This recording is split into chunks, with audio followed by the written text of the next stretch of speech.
اگر آپ کو ہماری ویڈیو اچھی لگتی ہے تو سبسکرائب کریے۔ اللہ تعالیٰ نے قرآن مجید میں ارشاد فرمایا کہ الْأَخِلَّاءُ يَوْمَئِذٍ بَعْضُهُمْ لِبَعْضٍ عَدُوٌّ إِلَّا الْمُتَّقِينَ۔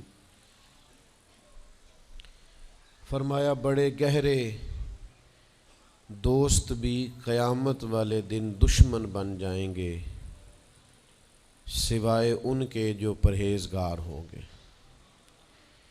پرہیزگار لوگوں کی دوستیاں قیامت والے دن بھی قائم رہیں گی، باقی جو گہرے ترین دوست ہوں گے وہ قیامت والے دن دشمن بن جائیں گے۔ الا المتقین، سوائے پرہیزگاروں کے۔ دنیا میں آپ کو کوئی شخص ایسا نہیں ملے گا جس کا کوئی دوست نہ ہو،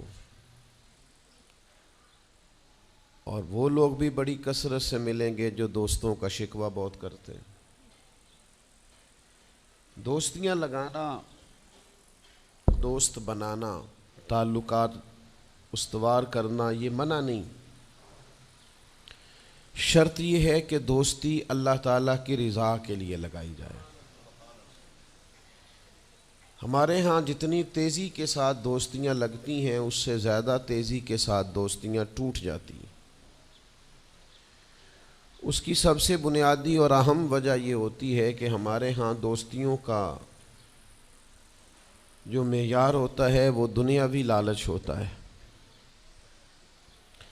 ہم اپنے مخصوص مفادات کی خاطر دوستی لگاتے ہیں، اور جب تک ہمارا وہ مفاد پورا ہوتا ہے تب تک تو ہم اس دوستی کو قائم رکھتے ہیں، اور جہاں ہم محسوس کرتے ہیں کہ اب یہ مفاد پورا نہیں ہو رہا وہاں ہم شکوہ، شکایتیں، اعتراضات شروع کر دیتے ہیں، اور اس کا نتیجہ یہ نکلتا ہے کہ بڑی محبت سے شروع ہونے والی دوستی بھی بڑی تیزی سے ٹوٹ جاتی۔ تو میرے بھائیوں یاد رکھیے گا کہ دوستی اور تعلق قائم رکھنے کے لیے سب سے اہم اور سب سے بنیادی ضرورت یہ ہے کہ دوستی محض اللہ کی رضا کے لیے لگائی جائے۔ اللہ کے پیارے حبیب صلی اللہ تعالیٰ علیہ وسلم بیان فرماتے ہیں، حضور فرماتے ہیں قیامت والے دن اللہ کی بارگاہ سے یہ اعلان ہوگا کہ کہاں ہیں وہ لوگ جو میری رضا کے لیے آپس میں محبت کیا کرتے تھے۔ رب فرمائے گا جب آج میرے عرش کے سائے کے علاوہ کوئی سایہ نہیں ہے تو میں انہیں اپنے عرش کا سایہ عطا کروں گا، کیونکہ وہ میری رضا کے لیے آپس میں دوستی کرتے، میری رضا کے لیے انہوں نے آپس میں محبت کی۔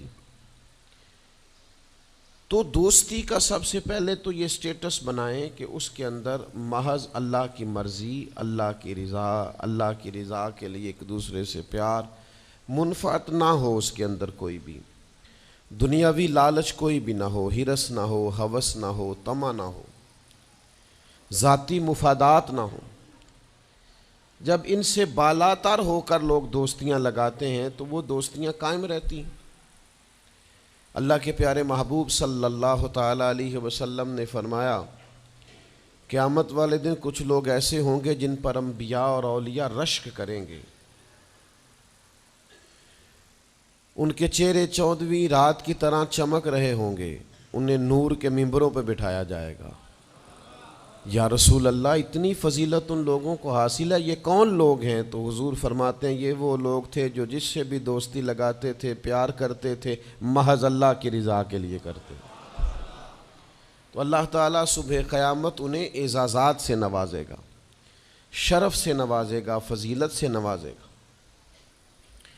دوسری بات یہ ہے کہ دوستی کب قائم رہتی ہے؟ دوستی تب قائم رہتی ہے جب ہم نہ دوستوں سے زیادہ امیدیں نہ لگائیں، انسانوں کو انسان ہی سمجھیں، ان سے بہت لمبی اور وسیع امیدیں لگا لینا اور بڑے وسیع مطالبات کرنا اور بڑی لمبی چوڑے تقاضے دوستوں سے کرنا۔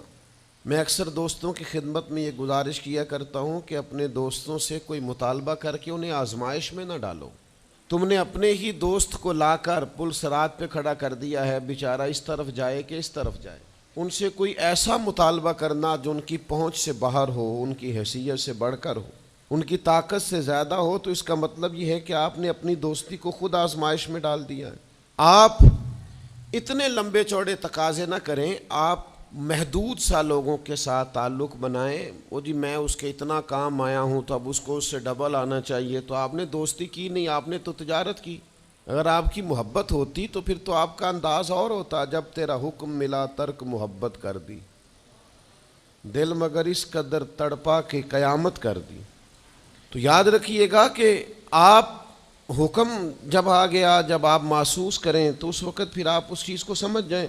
تو دوستیوں کو کبھی بھی آپ کٹہرے میں کھڑا نہ کریں، تعلقات کو کبھی بھی آزمائش کی بھیٹ نہ چڑھائیں، اس طرح کا ماحول نہ بنائیں جس میں آزمائش پیدا ہو، جس میں تکلیف بڑھ جائے، جس میں کرب کا احساس سامنے والے کو ستائے۔ کوشش کریں گنجائش رہے ماحول کے اندر، آسانی رہے، وسعت رہے۔ تیسری بات یہ ہے کہ اگر آپ محسوس کرتے ہیں کہ دوستی کو چلانا ہے تو پھر صرف اسی چیز کو نہ یاد رکھیں جو چیز آپ کو آج میسر آ رہی ہے اور آج آپ کو انکار ہو رہا ہے، اس سے پہلے جو دوستوں نے بڑی وفائیں کی ہیں وہ بھی تو یاد رکھے نا۔ ہمارا یہ ماحول ہوتا ہے کسی بندے نے 99 دفعہ نیکی کی ہے، ایک دفعہ انکار کیا، تو ہمیں ایک دفعہ کا انکار تو یاد رہتا ہے لیکن 99 نیکیاں یاد نہیں رہتی۔ یہ بہت بڑی زیادتی ہے۔ آپ کو اگر اتنی لمبی چوڑی اس کی نیکیاں فراموش کرنے میں 1 منٹ نہیں لگا تو پھر آپ نے دوستی کس مقصد کے لیے لگائی تھی؟ آپ اس کو سمجھیں، اس کو آپ محسوس کریں۔ تو میں نے یہ دیکھا ہے زندگی میں کہ لوگ چاہتے ہیں کہ روز ان کا مطالبہ پورا کیا جائے، روز ان کا مطالبہ پورا۔ ہمارے ایک دوست تھے، بزرگ تھے، تو وہ سلسلہ طریقت کو چلاتے تھے، خانقاہی نظام کو، نظم کو لے کے چلنا مشکل ہوتا ہے۔ تو ان کے ایک مرید نے شکوہ کیا، اس نے کہا کہ حضرت پہلے آپ بڑا وقت دیتے تھے، اب آپ ٹائم نہیں دیتے۔ تو فرمانے لگے پہلے میرے بچے 1-2 تھے، اب درجنوں میں ہو گئے، اب وقت بٹ کے ملے گا نا۔ والد پہلے ایک پر توجہ دیتا ہے، بچے 4 ہو جائیں تو ٹائم تقسیم، بات کی سمجھ آ رہی ہے؟ تو وقت تقسیم ہو کے ملے گا نا جب بچے بڑھ جاتے ہیں۔ اور فرمانے لگے ابھی تو میرے سمجھ لو 10-15 بچے ہیں، تو جب پوتے نواسے نواسیاں ہو گئے تو یہ اور زیادہ بٹ جائے گا، پھر اس میں اور زیادہ تقسیم کار ہو جائے گی، تو پھر اس طرح کر کے ماحول میں تقسیم ہو جاتی، اور یہ ہوتا ہے۔ یہ ایک صورت ہے، آپ دیکھیے نا، کبھی ایسا بھی ٹائم تھا حجر اسود پر کہ اس کو ہاتھ لگا کے آپ چوم لیتے تھے، اور ڈھیروں وقت صحابہ اس پر چہرے رکھ کے رویا کرتے تھے۔ پھر ایسا وقت آیا کہ چھڑی لگا لو بھائی، چھڑی لگا کے پیچھے ہٹ جاؤ، اور اب ایسا ٹائم ہے کہ آپ دور سے استلام کر لیں۔ اب اگر آپ کہیں کہ مسلمان دیکھو جی حجر اسود کو تو ہاتھ لگانے کا موقع ہی نہیں مل رہا، تو بھئی نبی پاک نے تو فرمایا میں قیامت والے دن کثرت امت پر فخر کروں گا کہ میری امت زیادہ ہے۔ تو یہ تو تعداد کا بڑھنا، یہ تو کثرت کا ہونا، یہ تو باعث ناز اس کو سرکار نے کہا۔ اب آپ دائروں میں محدود کرنا چاہتے ہیں، آپ اس طرح کا ماحول بنانا چاہتے ہیں کہ کوئی شخص مقید ہو جائے، وہ اس دائرے سے باہر نہ نکلے، تو یہ تو بات درست نہیں ہے۔ تو کوشش کرنے کا مقام یہ ہے کہ آپ دوسروں کے لیے بھی گنجائش پیدا کریں، دوسروں کے لیے بھی آسانی کرنے کی کوشش کریں، پھر تعلق برقرار۔ اور پھر آپ پچھلی نیکیاں بھی تھوڑی یاد رکھیں کہ اس سے پہلے اس نے بڑی نیکی کی، بڑی محبت کی، تو پچھلی نیکیاں بھی دوستوں کی یاد رکھیں۔ صحیح بخاری سے ایک حوالہ عرض کرتا ہوں، نبی پاک صلی اللہ تعالیٰ علیہ وسلم کا نا ایک راز لیک ہو گیا۔ حضور مکہ مکرمہ پر حملہ کرنا چاہتے تھے، تو ایک خط لکھ کے دیا گیا ایک عورت کو کہ جا کے پہلے سے آگاہ کر دو مکے والوں کو کہ تم پر حملہ ہونے والا ہے۔ اس عورت نے وہ خط اپنے بالوں میں چھپایا اور وہ نکل گئی۔ اللہ تعالیٰ نے محبوب پاک کو اطلاع دی، حضور علیہ الصلوۃ والسلام نے حضرت مولا علی کو 2 صحابہ کے ساتھ بھیجا، فرمایا مقام خاک پر تمہیں ایک بی بی ملے گی، اس کے پاس سے خط ہے جو کفار کی طرف جا رہا ہے، اسے گرفتار کرو، وہ خط لے لو اور واپس آ جاؤ۔ حضرت مولا علی شیر خدا رضی اللہ تعالیٰ عنہ وہاں پہنچ گئے، اس خاتون کو گرفتار کر لیا، اس کو کہا وہ خط دے، وہ کہنے لگی میرے پاس تو نہیں ہے، کوئی خط نہیں۔ تو حضرت علی فرمانے لگے چونکہ میرے نبی نے کہا ہے تو خط تیرے پاس ہی ہے۔ ساڈے نبی دی زبان ساڈے واسطے قرآن، وہ زبان جس کو سب کن کی کنجی کہیں، اس کی نافذ حکومت پہ لاکھوں خط تیرے پاس ہے. آپ نے تلوار نکال لی، فرمایا نکالتی ہے کہ نہیں؟ اس نے بال کھولے، خط نکال دیا. وہ خط جب کھولا تو خط لکھا تھا حضرت حاتم بن نبی بلتا رضی اللہ تعالیٰ عنہ، بدری صحابی ہیں. وہ خط لے کے آ گئے، نبی پاک کی بارگاہ میں پیش کیا. حضور نے خط کھولا، حضرت عمر کہنے لگے مجھے اجازت دے میں اس کی گردن کاٹوں، اس نے ہمارا راز فاش کیا ہے. کتنی بڑی بات ہے. قرآن مجید کی سورہ ممتحنہ اس وقت نازل ہوئی تھی جب یہ واقعہ ہوا تھا. اللہ کے حبیب علیہ السلام نے فرمایا عمر ٹھہر جا، اتنی جلدی نہ کر، اس بندے کی وفات تو دیکھ، یہ بدر میں بھی تلوار لے کے ہمارے ساتھ گیا تھا، بدری صحابی ہے. اس کی وہ بات یاد رکھ کہ بدر کے مقام پر جب کہ بڑا مشکل تھا کافروں کے سامنے کھڑا ہونا، ان کی 1000 تعداد تھی اور مسلمان بڑی عددی طور پر اس کثرت کا شکار نہیں تھے، صرف 313 تھے. اس موقع پر ان کے ساتھ کھڑا ہونا کوئی آسان نہیں تھا، لیکن یہ پھر بھی ہمارے ساتھ گئے تھے. تو حضرت عمر رضی اللہ تعالیٰ عنہ جب چپ کر گئے تو اللہ نے قرآن نازل کیا، کہا اے ایمان والو یہودیوں اور عیسائیوں کو اپنا دوست نہ بتاؤ. تو حضور فرمانے لگے دیکھ لو عمر، اللہ نے اسے مومن کہہ کے پکارا ہے، اللہ نے بھی اسے. اب نبی کریم نے فرمایا بتاؤ یہ تم نے کیا کیا؟ تو عرض کی یا رسول اللہ صلی اللہ علیہ وسلم آپ میرا ظاہر باطن جانتے ہیں. جتنے بھی یہاں سے لوگ ہجرت کر کے مکے سے آئے ہیں نا، ان کا کوئی نہ کوئی رشتہ دار مکے میں ہے جو ان کے رشتہ داروں کا، بال بچوں کا، گھر والوں کا دھیان رکھتا. میرا وہاں کوئی بھی نہیں، اور مجھے پتا تھا آپ نے حملے کا ارادہ کر لیا ہے تو انشاءاللہ کامیابی اللہ نے مسلمانوں کو ہی دینی ہے، وہ کر کچھ نہیں سکتے. میں ان پر ایک احسان کرنا چاہتا تھا تاکہ وہ میرے بچوں کا اور میرے پیچھے گھر والوں کا تھوڑا خیال رکھیں، اتنی سی میری خواہش تھی. میرے نبی کریم نے ان کا عذر قبول کر لیا. فرمایا ٹھیک ہے، آپ جو کہہ رہے ہیں بات ایسے ہی ہے، آپ کو اسلام کو نقصان نہیں پہنچانا چاہتے، آپ یہ چاہتے تھے کہ کوئی ایک نیکی ان پہ کر دی جائے تاکہ وہ آپ کے. تو اتنی بڑی بظاہر بات تھی لیکن حضور نے قبول کر لی. معنی کیا ہے کہ دوستوں کی پچھلی نیکیاں بھی یاد رکھنی چاہیے، ان کی پچھلی بھی خوبیوں اور پچھلے بھی معاملات کو تھوڑا یاد رکھنا چاہیے. ہم کیا کرتے ہیں؟ ہم کہتے ہیں جی اب وہ یہ نہیں کر رہا، بھئی تب کر رہا تھا نا، تو تب کی یاد کر لو، تب کی یاد رکھ لو، اس وقت کی آپ خیال کر لیں. ہم کیا کرتے ہیں؟ ہم 99 دفعہ کسی نے نیکی کی ہے تو ہم کہتے ہیں 100/100 چاہیے. آج بھی یہ کرے گا تو پھر تو قابل قبول ہے. تو اس سے کیا ہوتا ہے؟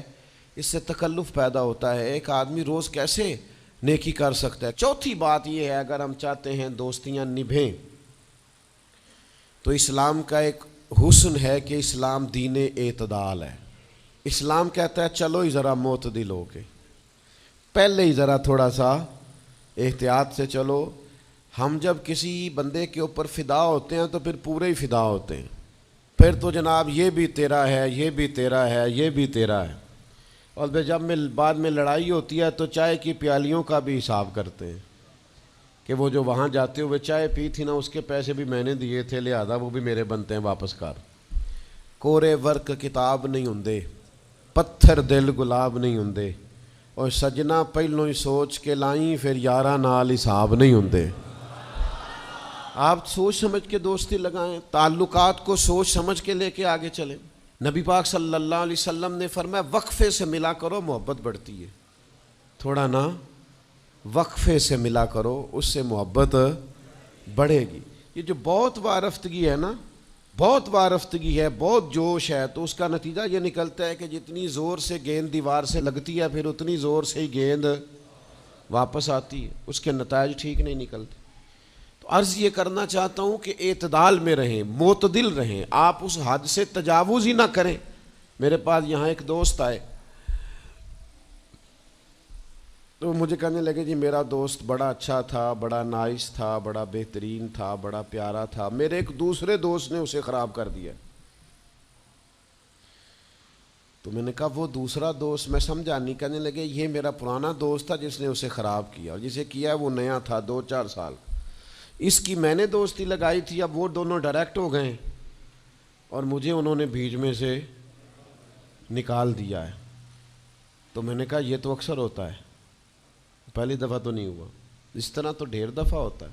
کہنے لگے میں کروں کیا, میں نے بڑا شور کیا ہے, ان کو اپنے احسان بھی یاد کرائیں پر وہ مانتے نہیں. میں نے کہا اب حل ہے نا, تھوڑا چپ کر جا کچھ عرصے کے لیے, تھوڑی خاموشی اختیار کر. جو چپ کر جاتا ہے وہ بھی بچ جاتا ہے. اگر تم چاہتے ہو کہ یہ دوستی پھر سے بحال ہو جائے تو زیادہ شکوے نہ کرو, زیادہ شکایتیں. ہم بعض اوقات اعتراضات اتنے کر بیٹھتے ہیں, شکوے اتنے کر بیٹھتے ہیں, اپنی زبان سے باتیں اتنی نکال بیٹھتے ہیں کہ دوبارہ پھر دوستی کا بحال ہونا ممکن ہے. ایک حدیث یاد رکھیں گے اگر سناؤں آپ کو تو؟ نبی پاک صلی اللہ تعالیٰ علیہ وسلم نے فرمایا کسی سے دشمنی بھی کرو تو اعتدال سے کرو, ہو سکتا ہے کل کو وہ تمہارا دوست بن جائے.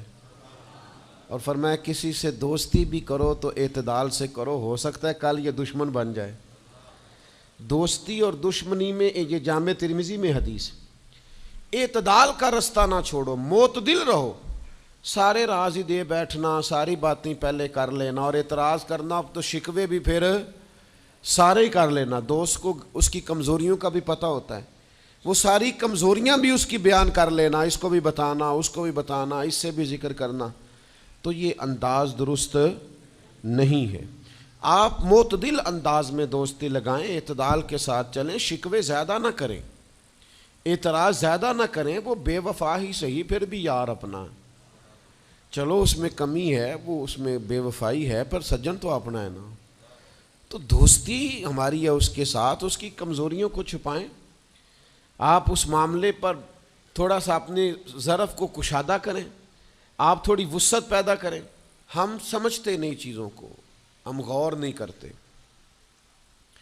اس خاص انداز میں چیزوں کو نہیں لیتے جس انداز میں چیزوں کو لینا چاہیے.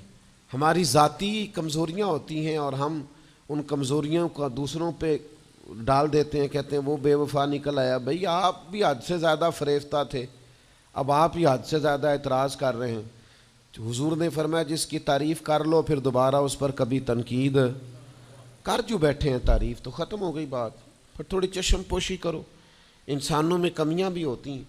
تو دوستی کو صحیح طور پر آگے لے جانے کے لیے چھٹا سبق یہ ہے کہ تھوڑی سی نا عادت عیب پوشی کی بھی بنائیں. تھوڑا پردہ پوشی کا مزاج ہو تو پھر بھی ذرا دوستی آگے. سمجھ آ رہی ہے بات کی؟ تھوڑی سی نا نظر عیب پوشی والی بھی. کچھ لوگوں کی تنقید کی آنکھیں اتنی زیادہ کھلی ہوتی ہیں کہ وہ بیچارے کسی جگہ بھی تعلق نہیں رکھ سکتے, جہاں جاتے ہیں انہیں کمیاں ہی کمیاں نظر آتی, خامیاں ہی خامیاں نظر آتی. ان کا مزاج ہی نہیں ہوتا کسی عیب کو چھپانے کا. تو آپ جس جگہ پہ موجود ہیں, جس جگہ آپ کے تعلقات ہیں, جہاں دوستی ہے, جہاں محبت ہے, وہاں تھوڑا سا عیب پوشی کا بھی مزاج ہونا چاہیے. نبی پاک علیہ السلام نے فرمایا تو کسی مسلمان کی دنیا میں پردہ پوشی کر دے, اللہ قیامت والے دن تیری پردہ پوشی فرما دے.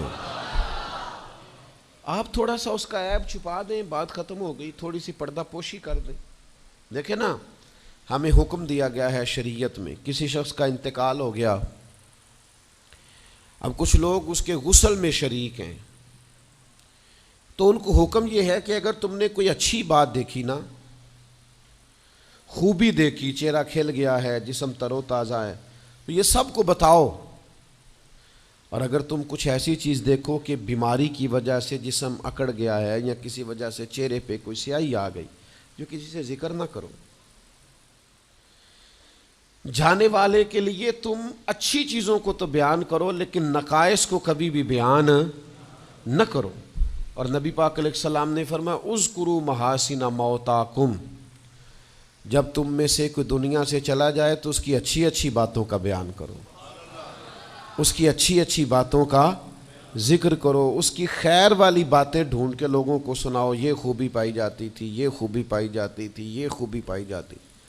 میں تھوڑے دنوں کی بات ہے, ایک جگہ پہ میں حاضر تھا, تو ایک صاحب وہاں اپنے ہی دوستوں کے کسی جھوٹ کا ذکر کر رہے تھے اور وہ کہتے ہی جا رہے تھے بڑا غلط ہے، بڑے جھوٹ بولتا ہے، بڑے جھوٹ بولتا ہے، بڑے جھوٹ بولتا ہے۔ تو ایک آدھ دفعہ میں نے ان سے کہا کہ چلیں چھوڑیں، کوئی اور موضوع بھی ڈسکس کریں۔ پھر انہوں نے کہا جی وہ بے وفا بھی بڑا ہے، مطلب پرست بھی بڑا ہے۔ پھر میں نے کہا چلیں کوئی اور موضوع بھی چھیڑیں۔ انہوں نے کہا نہیں جی وہ بندہ ہی بڑا غلط ہے۔ میں نے ان سے کہا ایک بات کروں؟ کہنے لگے کر لے۔ میں نے کہا آپ کو اس سے پیار بڑا ہے۔ کہنے لگے وہ کیسے؟ میں نے کہا آپ اس کا موضوع چھوڑنے کو تیار ہی نہیں۔ یہ جو آپ شکوہ کر رہے ہیں نا، اس کو نچوڑے نا تو اس کے اندر سے محبت چھلکتی ہے۔ آپ اس کا موضوع چھوڑنے کو تیار، یہ جو ہر بات پہ اب کبھی آپ کہتے ہیں جھوٹا بڑا ہے، کبھی کہتے ہیں بدعہد بڑا ہے، کبھی آپ کہتے ہیں وہ مطلب پرست بڑا ہے، تو 3-4 دفعہ آپ سے کہا ہے موضوع بدل دیں تو نہیں نا بدل رہے۔ اس کا مطلب یہ ہے کہ آپ کو اس شخص سے محبت، تو یہ جو آپ شکوے کر رہے ہیں نا بار بار، اسے بھی نچوڑیں تو اس کے اندر سے محبت چھلک رہی ہے۔ وہ جو باپ بار بار کہتا ہے نا فلانا منڈا میرا بڑا نافرمان ہے، تو اصل میں والد کو پیار ہوتا ہے۔ وہ بار بار جو اس کا ذکر کرتا ہے، بار بار لوگوں کے سامنے، اچھا بچہ کہہ رہا ہوتا ہے مجھے بدنام کر رہے ہیں، یہ دیکھیں جی بار بار ہر جگہ سے یہ میری شکایتیں کرتے ہیں، تو اصل بات کیا ہوتی ہے؟ اصل بات یہ ہوتی ہے کہ اس بندے کو اس سے محبت بہت زیادہ ہے، وہ چاہتا ہے اس پیار کے سبب سے، اس محبت کی وجہ سے کہ وہ بار بار اس کا ذکر کرے، بار بار اس کا تذکرہ کرے، تو تھوڑی عیب پوشی کا مزاج بنائیں، تھوڑا درگزر کی طبیعت بنائیں، تھوڑا ماحول کے اندر اس طرح کا مزاج لے کے آئے۔ ہم دوستوں سے میں اکثر ایک بات کرتا ہوں، ہم نہ صرف خامیاں یاد رکھتے ہیں، خوبیوں کا ذکر نہیں کرتے۔ اس کا نتیجہ یہ نکلتا ہے کہ ہماری دوستیاں تیزی سے ختم ہوتی ہیں، تعلقات زیادہ دیر پا ہوتے نہیں، چلتے نہیں۔ ہمیں کرنا یہ ہے کہ ہمیں اللہ کی رضا کے لیے دوستی کرنی، اللہ کی رضا کے لیے لوگوں سے پیار کرنا، اللہ کی رضا کے لیے اللہ کے بندوں کی باتیں سننی، اللہ کی مخلوق سمجھ کے لوگوں کی خوبیاں دیکھنی، اللہ کے بندے سمجھ کے ان کے اندر پائی جانے والی باتوں کو ہم نے اخذ کرنا۔ اگر ہم تعلقات میں لالچ لائیں گے، ذاتیات لائیں گے، زیادہ امیدیں لگائیں گے، اس کا نتیجہ ٹھیک، ایک بزرگ غریب تھے پھر امیر ہو گئے، تو کسی نے ان کو مبارک دی کہ بڑی بات ہے آپ کو اللہ نے بڑے پیسے دیے ہیں، تو فرمانے لگے یار پہلے جو یار تھا وہ میرا دوست تھا، اب تو ڈھیر سارے لوگ میری جیب کے دوست ہیں، اب تو جیب کا رشتہ ہو گیا ہے لوگوں کا، ڈھیر سارے لوگوں کا۔ تو دوستیوں میں اخلاص لائیں، خلوص لائیں، ساری زندگی یہ طے کریں کہ میں نے دوست کے کام آنا ہے پر میں نے دوست کو کام کہنا نہیں، میں نے اس کی خدمت کرنی ہے لیکن کبھی اسے اپنی خدمت کے لیے مجبور، جس حد تک ہو سکے اس کی مدد کرنی ہے لیکن کبھی اسے اس تکلیف میں ڈالنا، یہ مزاج پیدا کریں۔ آپ کو اس دوستی میں روحانیت محسوس ہوگی، اس تعلق کے اندر آپ کو ٹھنڈک محسوس ہوگی، لیکن جب شائبہ ایک نقطے کا بھی ذاتی لالچ کا آ جائے گا نا، پھر اس میں ٹھنڈک نہیں رہے گی، اس میں وہ خوبی نہیں رہے گی جو کہ ہونی چاہیے۔ اللہ تعالی ہمیں سمجھنے کی توفیق دے۔